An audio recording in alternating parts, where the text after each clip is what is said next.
ശ്രീകൃഷ്ണ ജ്യോതിഷാലയത്തേക്ക് ഏവർക്കും സ്വാഗതം. ഞാൻ ജ്യോത്സ്യൻ വിജയൻകുട്ടു. വിഷു ഫലത്തെ പറ്റിയുള്ള ഒരു ഫലപ്രവചനമാണ് ഇവിടെ പറയുന്നത്.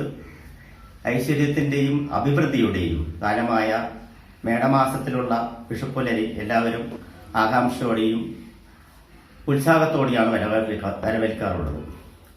പ്രാചീന കാലം തൊട്ടേ ജ്യോതിഷ ഫലത്തിൽ മേട മാസത്തിലുള്ള വിഷുഫലത്തിന്റെ ഫലങ്ങൾ പുരാതന കാലം തൊട്ടേ ഉള്ളതാണ്. പണ്ടെല്ലാം അമ്പലത്തിൽ വെച്ച് അവിടുത്തെ അടുത്തുള്ള ജ്യോത്സ്യൻ അവിടുത്തെ പഞ്ചാംഗം വായിച്ച് ഓരോരുത്തരെയും കേൾപ്പിക്കുകയും അതുപോലെ തന്നെ ഭഗവാനോ ഭഗവതിയെയും കേൾപ്പിക്കുകയും ചെയ്യുന്ന ഒരു പതിവുണ്ടായിരുന്നു. ഇപ്പോൾ ശാസ്ത്രലോകം വളർന്ന കാരണം അതെല്ലാം മാറി ഇപ്പോൾ ഇന്റർനെറ്റ് മുഖേനയും മറ്റുള്ളതും ഫലപ്രവചനങ്ങൾ ഇഷ്ടം പോലെ വരുവാൻ തുടങ്ങിയിട്ടുണ്ട്. ഇപ്പോൾ ഇവിടെ പറയുന്നത് എന്താ വെച്ച് പറഞ്ഞാൽ ജ്യോതിഷ ഫലത്തിൽ ഈ വർഷത്തിൽ 2019 അതായത് ഈ 2019 മേടമാസം, അതായത് 1194 മേടമാസം തൊട്ട് 1095 മേടമാസം വരയ്ക്കുള്ള ഒരു വർഷത്തെ വിഷുഫലമാണ് ഇവിടെ പറയുന്നത്. ഇപ്പോൾ വിഷുഫലത്തിൽ നോക്കുന്ന സമയത്ത് ധനുരാശിയിൽ സഞ്ചരിച്ചുകൊണ്ടിരിക്കുന്ന ശനിയും ധനുരാശിയിൽ തന്നെ സഞ്ചരിച്ചുകൊണ്ടിരിക്കുന്ന വ്യാഴവും നിൽക്കെ 1194 ആണ്ട് മീനമാസം 31 തീയതി 19 നാഴികയും 27 വിനാഴികയും ചെന്ന സമയത്താണ് മേടരവി സംക്രമം, അതായത് മേടമാസത്തിലേക്ക് രവി സഞ്ചരിക്കുന്നത്, സൂര്യൻ എത്തുന്ന സമയം പറയുന്നത്.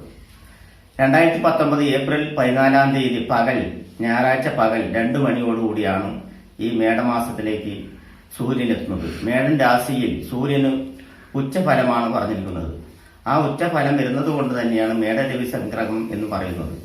പക്ഷെ പലവിധ സംക്രമങ്ങളുണ്ട്. എല്ലാ മാസത്തിലും സംക്രമം നടത്താറുണ്ട്. പക്ഷെ മേടമാസത്തിലുള്ള സംക്രമത്തിനുള്ള പ്രത്യേകത കൊടുക്കാറുമുണ്ട്. അപ്പോ ഇപ്പോൾ വന്നിരിക്കുന്നത് ആയില്യ നക്ഷത്രത്തിലാണ്. അതായത് ചന്ദ്രൻ സഞ്ചരിച്ചുകൊണ്ടിരിക്കുന്ന രാശി ആയില്യ നക്ഷത്രത്തിലാണ്. അപ്പോൾ ആയില്യ നക്ഷത്രത്തിലാണ് വിഷുഫലം വന്നിരിക്കുന്നത്. വിഷു നക്ഷത്രം, വിഷു തുടങ്ങുന്ന ദിവസം ആയില്യ നക്ഷത്രത്തിലാണ് വന്നിരിക്കുന്നത്. അതായത് ഈ മീനമാസം 31 തീയതി കഴിഞ്ഞ് മേടമാസം ഉദിക്കുമ്പോൾ പകൽ ചെന്ന സമയത്ത് മേടമാസം ഉദിക്കുവായി. ആ സമയത്ത് ചന്ദ്രൻ നിൽക്കുന്ന രാശി കർക്കടക രാശിയാണ്. അതിൽ തന്നെ ആയില്യ നക്ഷത്രത്തിലാണ് ചന്ദ്രൻ നിൽക്കുന്നത്. അപ്പോ 1194 ആണ്ട് ഞാൻ ഈ പറഞ്ഞ പോലെ തന്നെ ചന്ദ്രൻ നിൽക്കുന്ന രാശി കർക്കടക ലഗ്ന സമുച്ചയത്തിലാണ് ഇപ്പോൾ വന്നിരിക്കുന്നത്. ശുക്ലപക്ഷ തിഥിയും കഴുതകരണവും ശൂലനാമനിത്യയോഗവും കൂടിയ കർക്കടക ലഗ്ന സമുച്ചയത്തിൽ മേഷരവി സംക്രമം എന്നാണ് പറയുന്നത്.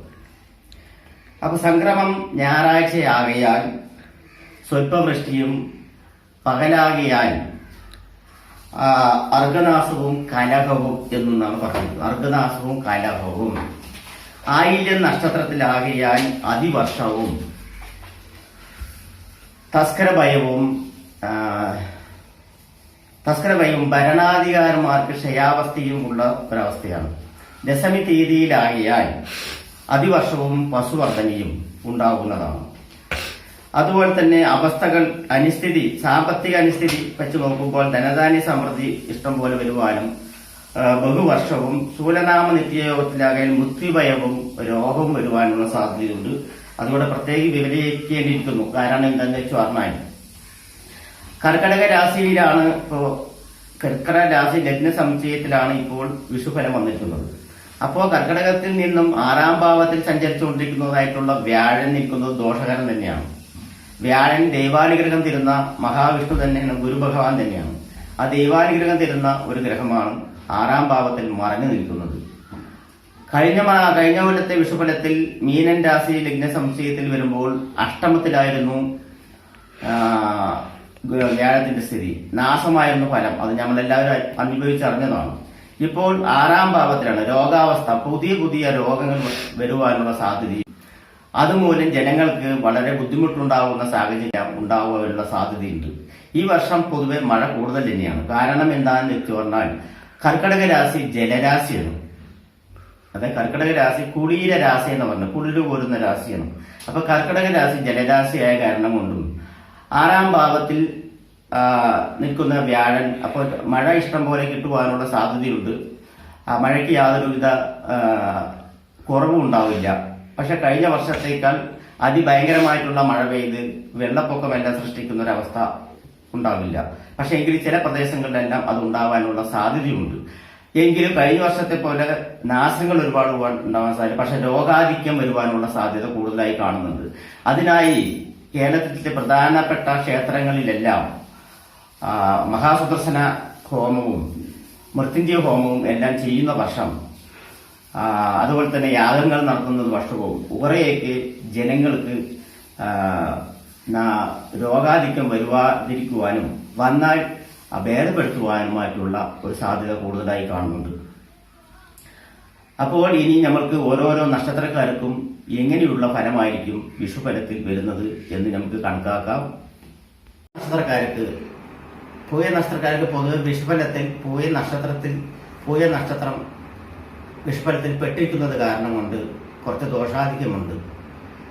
അതിനാൽ പൂയ നക്ഷത്രക്കാർക്ക് ഇപ്പോൾ ശനി ഭഗവാനെയും അതുപോലെ തന്നെ ശിവ ഭഗവാനെയും മഹാവിഷ്ണു ഭഗവാനെയും യഥാശക്തി വഴിപാടുകൾ മൂലം പ്രാർത്ഥിക്കുകയും വിഷു ദിവസം മഹാവിഷ്ണു ക്ഷേത്ര ദർശനവും ശിവ ക്ഷേത്ര ദർശനവും ഭഗവതി ക്ഷേത്ര ദർശനവും ഒരുമിച്ച് ചെയ്യുന്നത് മൂലം ദോഷാധിക്യങ്ങൾ കുറഞ്ഞു വരുവാനുള്ള സാധ്യതയുണ്ട്. ലക്ഷ്മി നാരായണ പൂജ ഭവനത്തിൽ വെച്ച് നടത്തുന്നത് മൂലം വിഷുഫലത്തിന്റെ ദോഷാധിക്യത്തെ കുറയ്ക്കുവാനുള്ള സാധ്യത കാണുന്നുണ്ട്. പൊതുവെ ദേഹസംബന്ധമായിട്ട് അത്ര അരിഷ്ടത ഉണ്ടാകാനുള്ള സാധ്യതയുണ്ട്. അലച്ചിലകൾ കൂടുതലായി വരുവാനുള്ള സാധ്യതയും കാണുന്നുണ്ട്.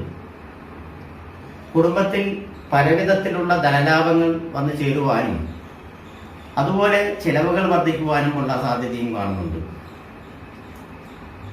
സഹായ ഹസ്തങ്ങൾ വന്നുകൊണ്ടിരിക്കുകയാണെങ്കിലും അതെല്ലാം നിരസിക്കുന്നത് മൂലം പിന്നീട് ദോഷത്തിൽ വരികയും ചെയ്യുന്നുണ്ട്.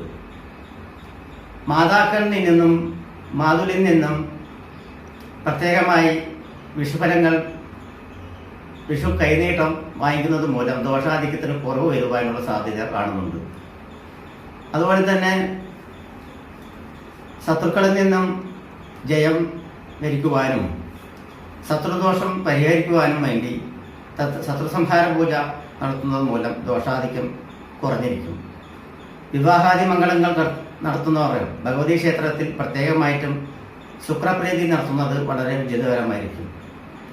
ആപത്തുകൾ വരാതിരിക്കുവാൻ വേണ്ടി മഹാമൃത്യുഞ്ജയ ഹോമം ശിവക്ഷേത്രത്തിൽ നടത്തുന്നത് മൂലം ആപത്തുകൾ നിന്നും ഒഴിഞ്ഞു പോകാൻ സാധ്യതയുണ്ട്. ഭാഗ്യാനുഭവങ്ങൾ വരുവാനായി ഭാഗ്യസൂക്തം വഴിപാട് നടത്തുന്നത് മൂലം ഭാഗ്യാനുഭവങ്ങൾ വരും. തൊഴിലിൽ പൊതുവെ പുരോഗതികൾ ഉണ്ടാവും, ധനലാഭ വർധനകൾ ഉണ്ടാവും. പക്ഷെ വ്യയാധിക്യം കുറഞ്ഞിരിക്കുവാനുള്ള സാധ്യത കാണുന്നുണ്ട്. പൂയ നക്ഷത്രക്കാർക്ക് 11 രൂപ വരവും 11 രൂപ ചെലവുമാണ് കാണുന്നത്. അത് കാരണം 11 രൂപ 11 പ്രാവശ്യം തലയൊഴിഞ്ഞ് ശനി ഭഗവാൻ ക്ഷേത്രത്തിലും മഹാവിഷ്ണു ക്ഷേത്രത്തിലും അതുപോലെ തന്നെ ശിവക്ഷേത്രത്തിലും ഇടുന്നത് മൂലം ആ വ്യയാധിക്യം വരവ് ചെലവുകൾ ഒരേപോലെ വരുന്നതിന് ഒരു തടസ്സമില്ലാതെ കുറഞ്ഞു വരുവാനുള്ള സാധ്യത കാണുന്നുണ്ട്. സിനിമാ മേഖലയിൽ പ്രവർത്തിക്കുന്നവർക്കും രാഷ്ട്രീയ മേഖലയിൽ പ്രവർത്തിക്കുന്നതും എല്ലാം ഉചിതപരമായിട്ടുള്ള സമയം തന്നെയാണ്. കരസേനാധിപത്യം ഭരിക്കുന്നവർക്കും സേനാധിപത്യം ഭരിക്കുന്നവർക്കും ഉചിതപരമായിട്ടുള്ള സമയം തന്നെയാണ്. രാഷ്ട്രീയ പ്രവർത്തനത്തിൽ ഏർപ്പെട്ടിരിക്കുന്നവർക്കും വളരെ ഉചിതപരമായിട്ടുള്ള സമയം തന്നെയാണ്. സ്വർണ്ണാഭരണ മേഖലയിൽ പ്രവർത്തിക്കുന്നവർക്കും ബിസിനസ് നടത്തുന്നവർക്കും എല്ലാം വളരെ ഉചിതപരമായിട്ടുള്ള സമയമാണ്. വിദേശയാത്ര മൂലം വൻകിട നേട്ടങ്ങൾ ഉണ്ടാക്കാനുള്ള സാധ്യത ഇവർക്ക് കാണുന്നുണ്ട്. ഇതാണ് ഇവർക്കുള്ള ഫലം. നമസ്കാരം.